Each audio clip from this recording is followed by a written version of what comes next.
Hello. Everyone at some point in time in their lives has looked into getting a smartphone, and there's two big competitors right now, Apple and Android.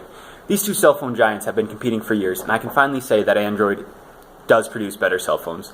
I'm going to preface this entire speech with the fact that I consider Samsung to be part of Android because they run the Android operating system. First of all, Android cell phones allow greater amounts of customization than iPhones. For example, on an iPhone, you need to keep all your apps on your home screen. This might not seem like a big deal at first, but if you start to build up an extensive amount of apps, it may get old scrolling through your pages and pages of apps to get to the one you want. On the other hand, Android phones have an app catalog that shows all the apps on the phone in alphabetical order. To access this app catalog, all you have to do is press a simple button that is always on the screen. Another thing that Android phone lets you do is widgets. Widgets are applications that enable a user to perform a function or access a service. These widgets allow you to see a host of things from different apps. For example, I can place a widget on my home screen that will find the weather for the location I'm at the moment, and I can also place a widget for translation. So all I have to do to translate one phrase from one language to another is tap the widget I put on my home screen. Secondly, Androids have superior processing power than iPhones. According to the article Spec Showdown, Apple's iPhone 6 versus the new Moto X, Galaxy S5, LG G3, and HTC One, written by Blake Stimac on the website greenbot.com, we get a comparison of all these phones, and not surprisingly, Android phones all come out on top with a 2.5 gigahertz processor, quad-core processor, I mean.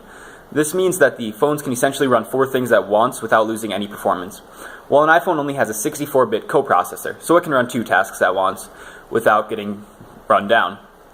Well, I'm not very good at math, but 4 is twice as many as 2, so the Android phones can run 2 times as many things as iPhones can. Another thing that certain Android phones can do that iPhones can't is they can swap batteries. The Galaxy S5 and the LG G3 are the newest versions of these phones that can swap them, but this makes it a lot better because you don't need to be around an outlet all the time because you can just carry spare charged batteries with you. Thirdly, Android phones have better resolutions on all fronts. This includes cameras and screen resolution. My Droid, which at this point in time is about a year and a half old, can take a 10 megapixel picture. That means there's about 10 million pixels in every single picture I take. This creates, a kind of crisp and clear image. An iPhone 6, which at this point in time is only 6 months to a year old, has a camera of 8 megapixels. That means that it's 2 million less pixels than my phone, which is way older than it.